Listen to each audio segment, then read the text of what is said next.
Bullseye with Jesse Thorn is a production of MaximumFun.org and is distributed by NPR.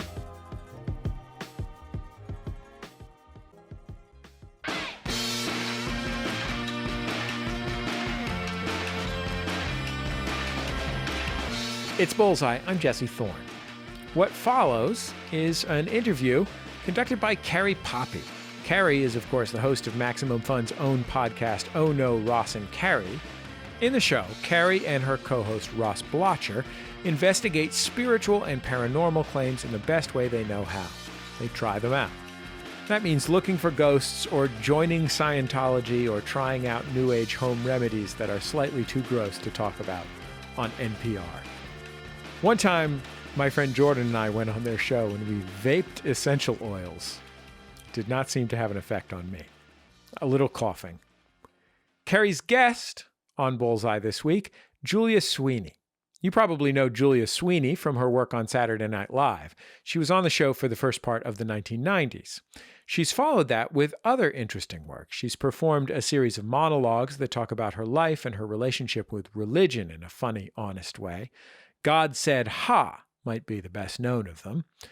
What's she been up to since then? Well, she helped create a new show called Work in Progress, which is airing on Showtime, and she's in the comedy Shrill. In it, Julia Sweeney plays Vera, the mother to the main character Annie, played by Aidy Bryant. Annie is a writer living in Portland who is constantly juggling insecurities in her love life, her family life, and her job. The show also talks a lot about body image problems and how family can exacerbate them. Like in this clip, Annie has gone to visit her parents. Annie's dad, who is battling cancer, just got some good news about his treatment, and to celebrate, Annie brings him a meatball sub, as a treat. But then Mom gets home. Let's listen. Are you staying for dinner? No, we already ate.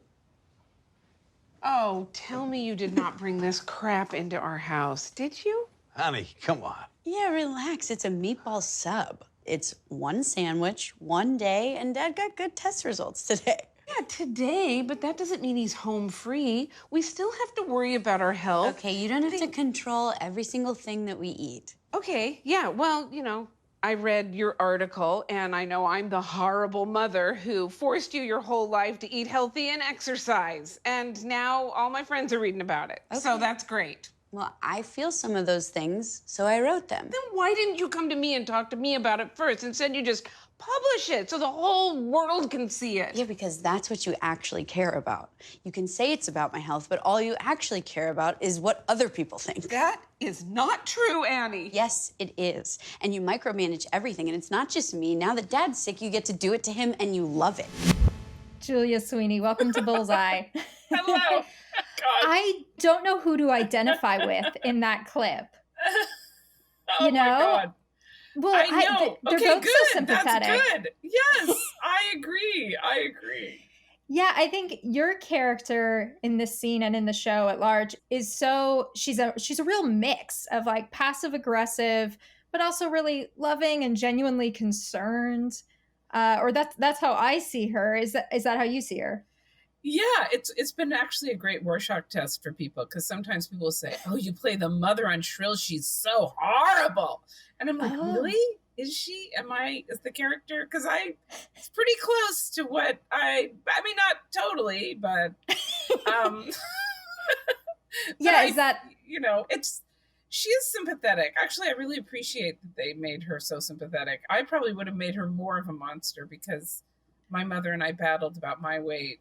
I think coming out of the womb, my mother said 7 pounds, 4 ounces. I think you were really hogging down in there. I think you could, we can get it down to 7. Yeah, exactly. So my own experience was with such a not passive aggressive mom, just aggressive mom about weight, that to me, my character on Shrill is very close to what I would be, I think. I don't know. It's hard to tell. I try to be very accepting about people's bodies, but sure. Anyway, you are a mother yourself. Do you think that passive aggression is just sort of inherent to parenting? Well, okay, let me just stand up for passive aggressiveness. Okay. Passive aggressiveness gave us civilization. Okay. You know, like there are times when you don't want to just be aggressively telling somebody what you think. So, I mean, of course, yes, parenting, a big part of parenting is trying to get your message across without putting someone on the spot, putting them in a defensive position, letting them know what you think without, you know, putting them in a position where they have to say they disagree even. All of that is a subtle art, and the subtle art of parenting. So it's within that range, I think, on Shrill. But it has been interesting because some people think she's a horror and some people think she's sympathetic. Mostly the people who are my age think she's sympathetic, I would say. And I do some pretty awful things that was really fun to play. But in general, I guess I just appreciate it's a more nuanced, you know, role than it could have been. It could have been really awful.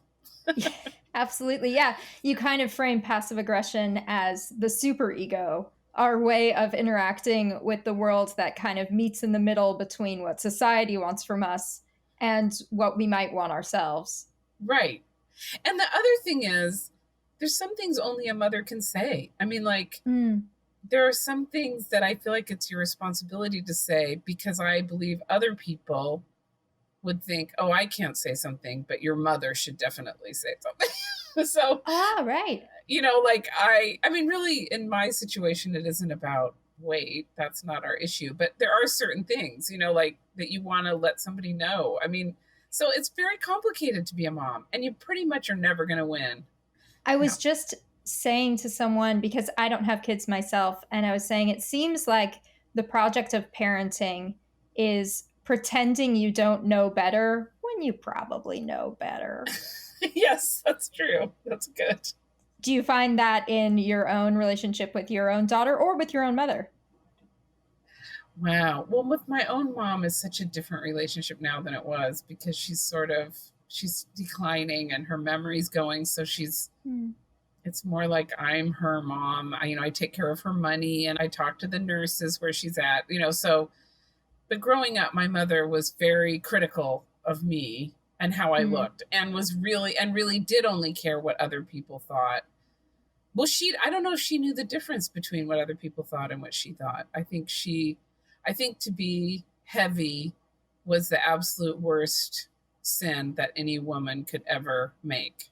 The reason why it was such a big sin was, of course, not for health reasons. It was because you wouldn't get as good of a man as you could get if you were thin. And in her world, that was success, was snaring a successful man. And in her mind, successful men were looking for slim women. So when I was in high school and started gaining weight, it really was a catastrophe in our family. Like there were notes on the door and trips to the doctor and diets and oh wow, okay, yeah, no, very heavy. So in Shrill, I'm pretty, like, I feel like, wow, this mom's pretty good. She's pretty accepting.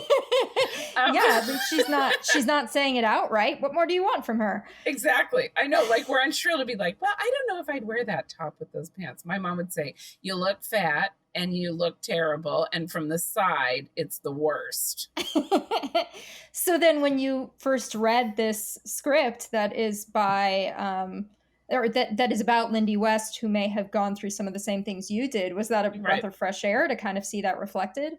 Oh, yeah, it really was. And Lindy and I have talked a lot about it. And her mom was, you know, difficult. And, you know, her mom's about my age. So, you know, like there's different generations going on here. But, I mean, her mom was different, I think, because her mom actually sounded a lot better than my mom. But her mom was a nurse, or is a nurse. So it was all framed as health. My mother never said the word health my entire growing up. There's nothing about health. It was all about just how you looked. So, well, speaking of your growing up, you're probably best known as an actor and a comedian, but my favorite Julia Sweeney stuff is your writing and your one-woman shows. Oh, thank you. Oh, yes. And in particular, you did this one-woman show called Letting Go of God, and it's this personal story about becoming an atheist. And it begins with you telling this story about coming into the kitchen on the morning of your 7th birthday. We have a clip here. On September 10th, the morning of my 7th birthday, I came downstairs to the kitchen where my mother was washing the dishes and my father was reading the paper. And I sort of presented myself to them in the doorway. And they said, "Hey, happy birthday." And I said, "I'm 7. And my father smiled and said, "Well, you know what that means, don't you?" And I said, "Yeah, that I'm going to have a party and a cake and get a lot of presents?" And my dad said, "Well, yes. But more importantly, being 7 means that you've reached the age of reason. And you're now capable of committing any and all sins against God and man." Amazing. So when you were first doing the show, it was what, 2007? No, it was like 2004. Oh my gosh. I think I actually filmed it in 2006 or 7. I can't remember. Okay, so Yeah. back But then in the olden days. Yes. It was a little scarier to talk about being an atheist in public. I feel like today that's a little less taboo. So were you scared at the time? Yeah, I did not like the word atheist. It was sort of, I felt a little bit like it was coming out of the closet and having a negative feeling about being gay. Like people I know who've experienced that's the closest feeling that I've heard from other people. Like, I don't want to be this thing. I've had a negative connotations with this word, and yet I just can't pretend anymore that I'm not that. And it was further difficult because it wasn't like, it would have been easier. Well, I'm not trying to minimize people who are in the closet and had a difficult time coming out, because I know that is really hard. But for me, I kept thinking, you can just decide to believe, or you can fake belief a lot more easily, I think, than you can fake sexual attraction to, someone of the opposite sex if you're not attracted to them. I think that's, nature intervenes. But with being an atheist, it just seemed like it'd be so easy to fake it. Or just be like most people I know are, which is they don't even know they're atheists. They're just not religious and don't think about it. That would have been easier too. So it was hard to come out and just say that word. And that word, now I'm comfortable with it. But at the beginning, it was hard to say that word. Yeah. What do you think the reception would be like if you did that today in 2020 instead of in 2004? Well, in some ways it would have been worse, because now that the new atheists have come and there's been a whole movement, there's also been a backlash to that movement, which hadn't happened either. You know what I mean? So now I feel like the people that aren't going to think it through deeply, which by the way is most people, but who are generally living in a scientific world and are modern people, would probably feel more negatively about me saying that now. Because they would say, "Oh, are you like those atheists that are really right-wing people or whatever?" Libertarian atheists. So that part might have been harder, actually. That's interesting. Yeah. We did go through this moment culturally where all these books came out and all these people were sort of banging the drum of atheism. And I would think in some ways that opens doors to this conversation. But you're right. The downside is you accidentally associate yourself with the people speaking the message. Right. I mean, partly it's my own fault that I didn't push it more, but there's so few women in this that are outspoken atheists. There are some, there's lots of them, but there's not nearly as many as there are guys. So it's an easy to be harsh about group and to categorize. I don't know. I feel glad that I didn't have that to worry about when I did it. It was really a genuine show. I really followed my belief where it took me, and where it took me was not to believe. And then that changed my entire life once I realized that, in really all positive ways. And it's hard to think of one negative way, but it really transformed my life dramatically. And I didn't have to worry about that part of the baggage. Anyway. What do you think now the age of reason is? 60? Oh, wow, you just made it. You're finally responsible for your actions. Congratulations. It's so funny because I have a lot of doubts about free will itself, even though that's misunderstood by so many people. And so I don't know how responsible anyone is for anything, but I could say 30. I don't know. No, you know what? I'm not saying an age. There is no age. And speaking of gods, of course, you have a big role coming up in American Gods season 3. Yes. I'm in, I would say 7 or 8 of the 10 episodes. And yeah, I have a very important part. And it was really fun. And I did drama. I'm kind of a nutty old lady who owns a store and is a busybody in the town. But as the season progresses, it becomes quite serious. And I can't really reveal it because it's all mysterious what happens and I can't say. But oh my gosh, I had so much fun doing it. Oh my God, I love it so much. And I have to tell you that being 60 as an actress is the greatest thing that could ever happen because oh my gosh, yes. For me, I mean, because the parts I'm playing now, I mean, there was just to go back to the weight issue, there was so much pressure to be pretty and thin. And I was always kind of in between. Like I had a manager once saying you would get a lot more work if you'd either lose or gain 30 pounds. Now no one cares about that. And it's really just about what I can deliver. And my characters are quirkier and odder. And I feel really comfortable in my skin. And it's just, I'm so glad I lived to be this age because I've had so much fun the last couple of years and I've done a lot of acting on shows and I just had a nervousness and a preoccupation with worry about how I looked or if I was sexy enough or whatever enough. And that is completely gone. And it's like being let out of prison. And it makes me a better actor too, because I'm completely doing the part. And it's just a joy. How new is that? Did it just come with 60? It really started 2 years ago when I first, because I took 10 years off to raise my daughter and be a housewife, my life dream, which I achieved. And then when she went to college, I moved back to LA. My husband retired. We took up the elder part of our lives.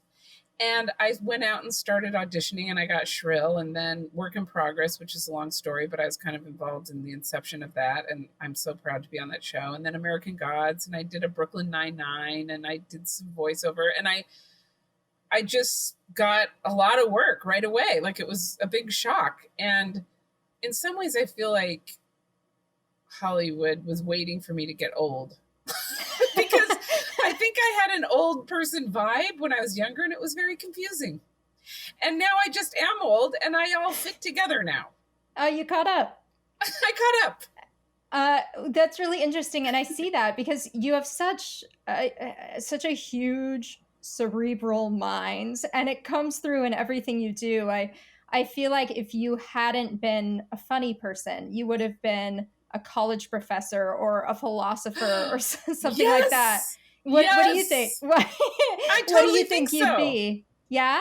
Well, the first thing I wanted to be so much was a history professor because I had this incredible history professor at the University of Washington where I went to school and I was his note taker. So I took ancient, medieval, modern every year for 4 years because the first year I actually took it. And then I was the note taker and I don't think you got $50 a class or maybe it was $25 a class, but it was nice. You had to write up the notes of the class and then distribute them. And this is so the old days where you'd go off and type up the notes and then mimeograph them.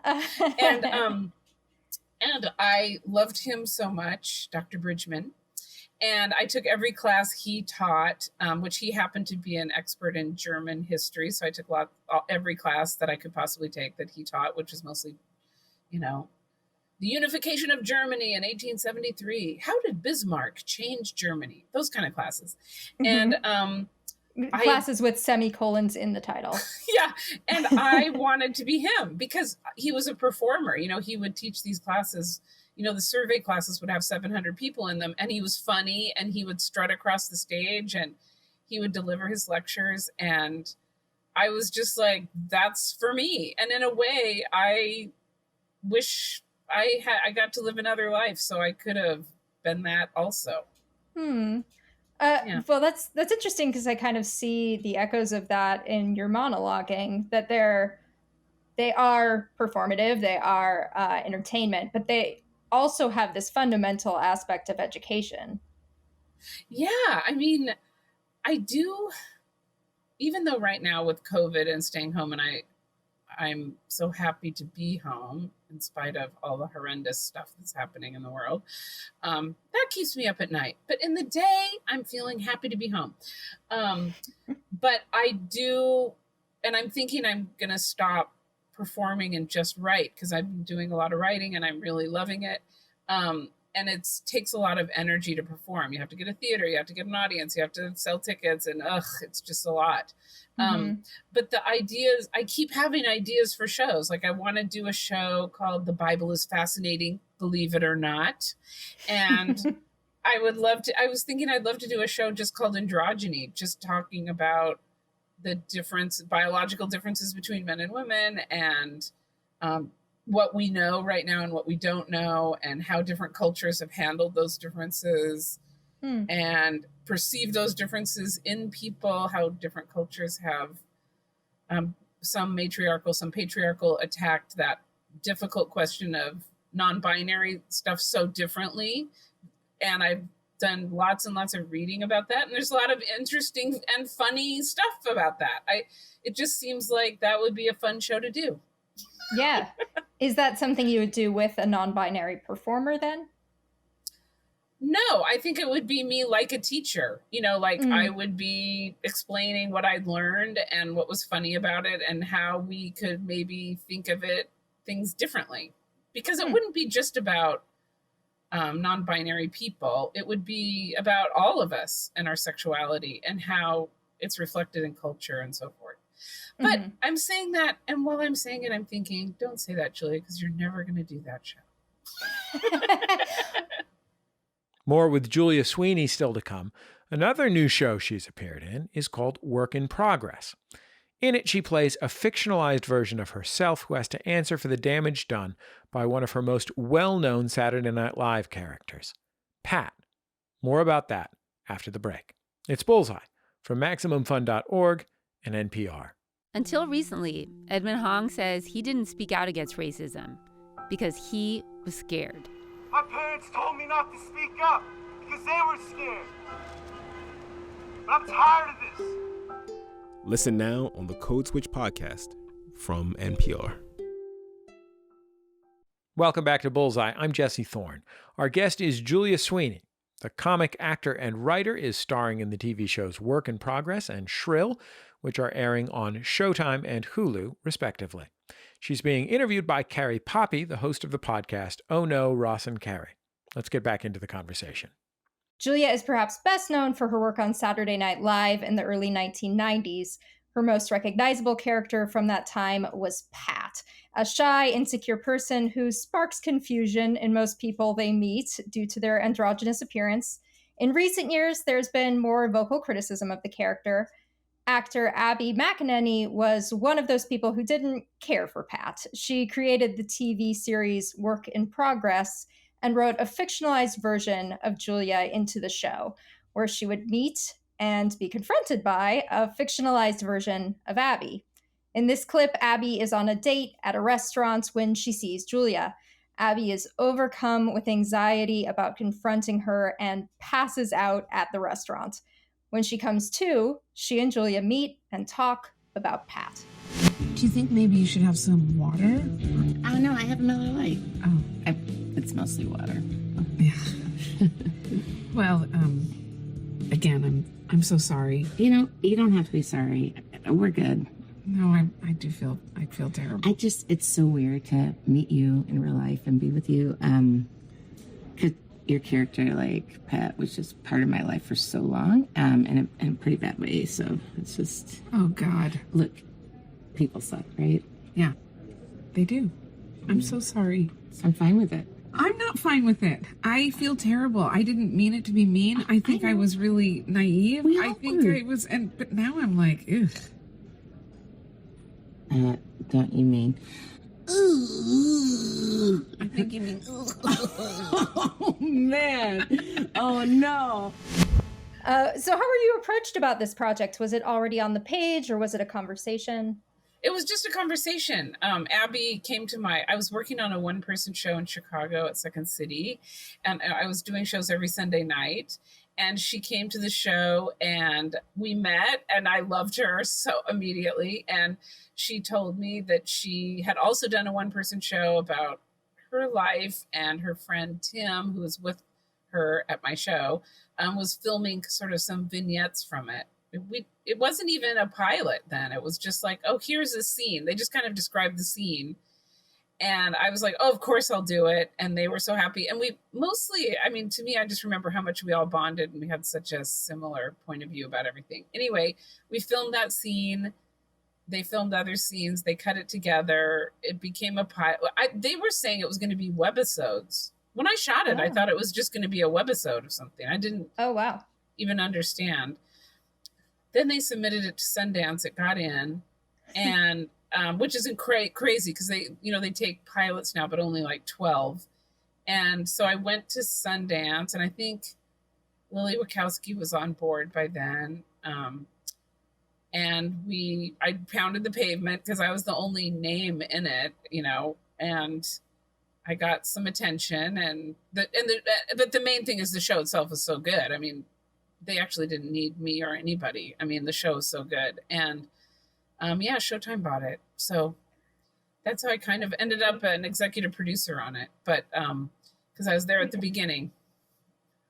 That's amazing. So you thought you were making a web series, and you end up at Sundance as an EP of the Showtime show. Yes. Yeah. Amazing. I know. It was amazing. It was amazing. I'm so proud of that show because I love Abby. I think it's a really different show. It's, I think it's just what I know of the gay community. It rings true to me from my own experience and from Abby and her friends, and compared to a lot of other gay themed shows, it seemed like so much more real. And I'm so proud to be associated with it. And I have a little part in it. And, I'm an executive producer, but really it's more of a title. I really just kind of am happy to be around it. That's like a Hollywood story that almost never happens, something like that. And I'm just so happy that happened to Abby. And I'm so happy that it happened to me. Yeah, that strikes me as, a little bit brave. I'm sorry to use the word, but a little brave to sort of face the criticism of your own character head on in that way. Well, for me, it was an opportunity because I'd started hearing the grumblings about Pat. And of course, I felt really defensive. And I'm still somewhat defensive because I think people misunderstood the character. But I also think I misunderstood the community also. Like, I get everything negative that I've read, except for when people think that I was trying to humiliate people who are androgynous. That's absolutely not what I was doing. That is completely not what I was trying to do in any way. But I would say of all the criticism I've read, I just read it and think I agree with you 100%. I think I totally agree. And in a way, though, it's such a wonderful sign of how America has changed. Because it's kind of like, actually, I just read this in a note. I was going through, because I write my journal. I'm a big journal writer. And I was going through I was looking for stand-up ideas for something last week.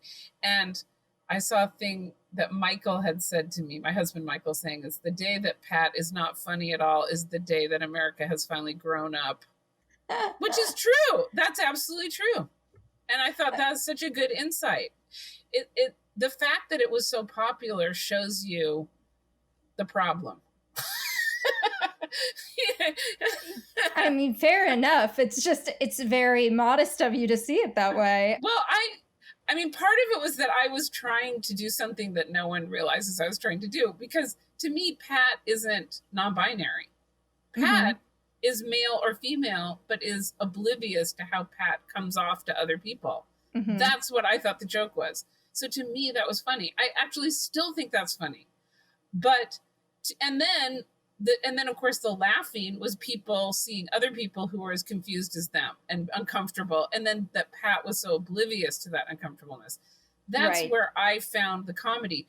But of course, that's kind of getting into the weeds of the comic, construction of it. It is true that it was, laughing at somebody that you couldn't tell if it was a man or a woman, and that's also true, and that is a terrible byproduct of what I understood of what I was doing, but I didn't really understand. So I've had my own education. Yeah, I feel that there is a way to see, in particular, It's Pat the film, a way to see that as making fun of society's preoccupation with gender. Yes. Yes. I mean, one of the characters literally goes insane because he can't figure out Pat's gender, and Pat, of course, doesn't care, as Pat shouldn't. Right. And I totally see that point of view and that intention in there. I wonder then if some of the problem is that comedy can be used in so many ways. It can be used as a cudgel. It can be used as satire. It can be used to uplift. It can be used to bring down. So it kind of hands this tool to anyone who will take it. Yeah, I think it's one of those things where it worked on many levels. Like, looking back on it, I think, well, now I understand so much more about the patriarchy. I mean, like, I did not understand cultural history like I should have, but when I was doing it. And so I had an instinct for it. Like, for me, I don't really care if people are men or women. I mean, I was shocked that people cared that much whether Pat was a man or a woman. So in some ways, I was on the side of who cares? Who cares? Julia Sweeney, thank you for coming to Bullseye. Thank you so much, Carrie. Julia Sweeney. Catch her on Hulu's Shrill or Showtime's Work in Progress. You can see her on stage when stage performances are again a thing.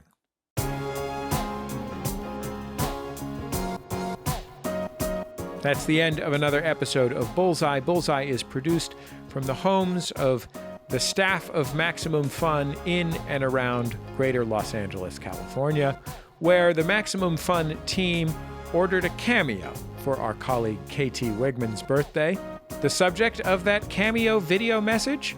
Eve, the cow star from Kelly Reichardt's First Cow. Our show is produced by Speaking Into Microphones. Our producer is Kevin Ferguson. Jesus Ambrosio and Jordan Cowling are our associate producers. We get help from Casey O'Brien. Our interstitial music is by Dan Wally, also known as DJ W.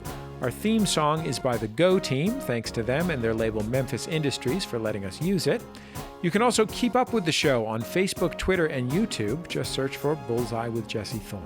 I think that's about it. Just remember, all great radio hosts have a signature sign-off. Bullseye with Jesse Thorn is a production of MaximumFun.org and is distributed by NPR.